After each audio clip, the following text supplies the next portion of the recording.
Assalamualaikum warahmatullahi wabarakatuh. Kembali lagi dengan Ibu dalam mata pelajaran Akidah Akhlak. Ibu mau tanya, bagaimana kabar anak-anak semua? Mudah-mudahan selalu dalam keadaan sehat walafiat ya. Baik, hari ini kita akan membahas tentang husnuzon dan tawadu. Tapi sebelum kita bahas tentang husnuzon dan tawadu, alangkah baiknya kita berdoa terlebih dahulu. Berdoa mulai. Berdoa selesai. Nah, kali ini yang dibahas tentang husnuzon.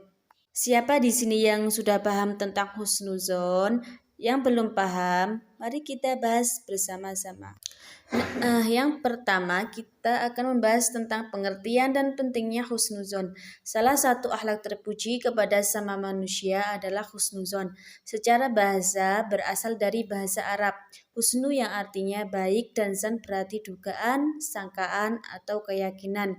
Menurut istilah, husnuzon adalah adanya pemikiran yang positif terhadap manusia lain, bahwa setiap manusia itu pasti mempunyai kebaikan yang bermanfaat bagi yang lainnya. Selanjutnya ada dalil tentang husnuzon yang berbunyi Ya ayyuhalladzina amanu jtanibu katsiran minadh-dhanni inna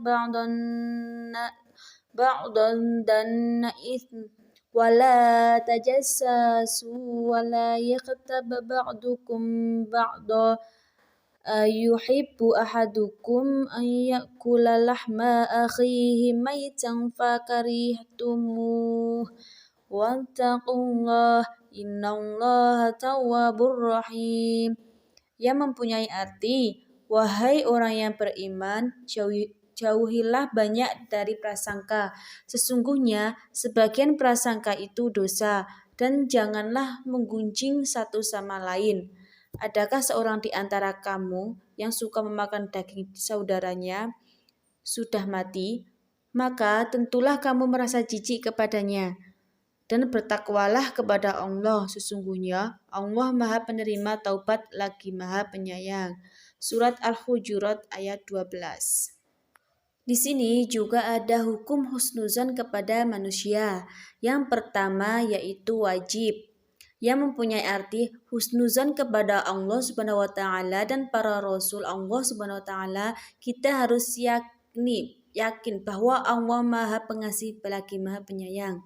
Yang kedua yaitu mandub atau sunnah, yaitu kepada saudara-saudaranya yang seiman, karena sesama muslim itu sangat terkait oleh iman dan perjuangan untuk mewujudkan kebaikan melalui ibadah, dakwah, dan amalan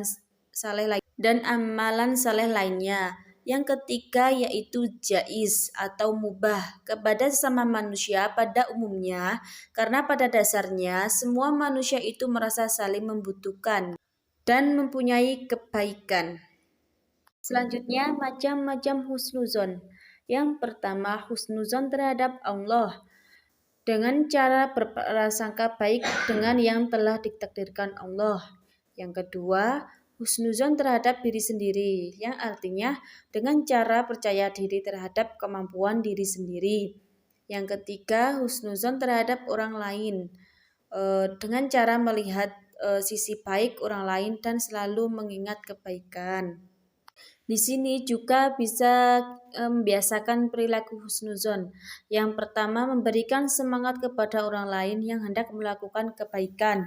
Yang kedua menghargai pendapat teman meskipun berlawanan dengan pendapat kita. Yang ketiga memberi sumbangan sesuai kemampuan pada peminta-minta yang datang ke rumah kita. Yang keempat, mempercayai kemampuan yang dimiliki. Yang kelima, bersikap ramah kepada teman. Yang terakhir, kita bisa mengerjakan tanggung jawab dengan amanah. Ada manfaat dan hikmah husnuzon. Yang pertama, menumbuhkan perasaan cinta kepada Allah. Yang kedua, menumbuhkan perasaan syukur kepada Allah atas segala nikmatnya. Yang ketiga, menumbuhkan sikap sabar dan tawakal. Yang keempat, menumbuhkan keinginan untuk berusaha beroleh rahmat dan nikmat Allah. Yang kelima, al-afu atau pemaaf. Yang keenam, ar-rahmah atau kasih sayang. Yang ketujuh, at-tawaun atau tolong menolong. Yang terakhir adalah al-islah atau damai. Baik, yang terakhir ada beberapa contoh perilaku husnuzon. Yang pertama, ta'aruf. Yang kedua, melaksanakan kerjasama. Yang ketiga, memberikan kepercayaan kepada sama manusia pada bidang-bidang atau urusan tertentu. Yang keempat, memberikan masukan, saran, atau dakwah untuk Islam. Yang terakhir, menerima dengan lapang dada dengan masukan dari orang lain. Yang kedua, kita akan membahas tentang pengertian tawadu. Apa itu tawadu? Tawadu berasal dari bahasa Arab yang artinya meletakkan.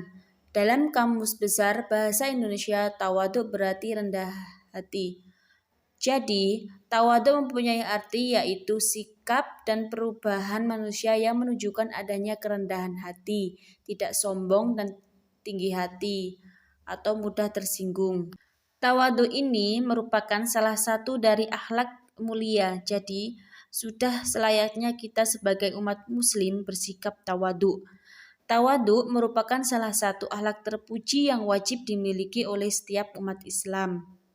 Di sini ada dalil tawadu yang berbunyi la tamuddanna 'ainaika ila ma matta'na bihi ajwajan minhum wa la tahzan 'alaihim wahfid janahaka lil mu'minin, yang mempunyai arti jangan sekali-kali engkau Muhammad tunjukkan pandanganmu kepada kenikmatan hidup yang telah kami berikan kepada beberapa golongan di antara mereka atau orang kafir. Dan janganlah engkau bersedih hati terhadap mereka dan bersikap rendah hatilah engkau terhadap orang-orang yang beriman. Surah Al-Hijr ayat 88.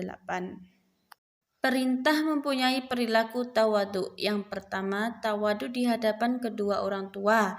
Yang kedua, tawadu terhadap sesama muslim. Yang ketiga, tawadu di saat dalam pergaulan. Selanjutnya, bentuk-bentuk perilaku tawadu. Yang pertama, menghormati orang yang lebih tua atau yang lebih pandai daripada dirinya. Yang kedua, sayang kepada yang lebih muda atau lebih rendah kedudukannya. Yang ketiga, bersedia mengalah demi kepentingan umum. Yang keempat, santun dalam berbicara kepada siapapun. Yang terakhir, tidak suka disanjung orang lain atau atas keberhasilan yang telah dicapai. Selanjutnya, dampak positif membiasakan sikap tawadu. Yang pertama, menimbulkan rasa simpati pihak lain sehingga suka bergaul dengannya. Yang kedua, mudah mendapatkan bantuan orang lain. Yang ketiga, mempererat hubungan persaudaraan antara dirinya dengan orang lain. Yang keempat, mengangkat derajat dirinya sendiri dalam pandangan Allah maupun sesama manusia. Selanjutnya, membiasakan perilaku tawadu. 1. Menyadari sepenuhnya bahwa setiap manusia mempunyai kekurangan dan kelebihan yang berbeda. Yang kedua, berusaha untuk mengendalikan diri agar tidak menampaikan kelebihan yang dimiliki. Yang ketiga, melatih diri untuk dapat menghargai kemampuan orang lain, tidak meremehkan. Kali ini yang bisa Ibu sampaikan. Mohon maaf apabila ada salah tutur kata. Kita akhiri dengan bacaan tahmid. Alhamdulillahirabbil alamin. Wassalamualaikum warahmatullahi wabarakatuh.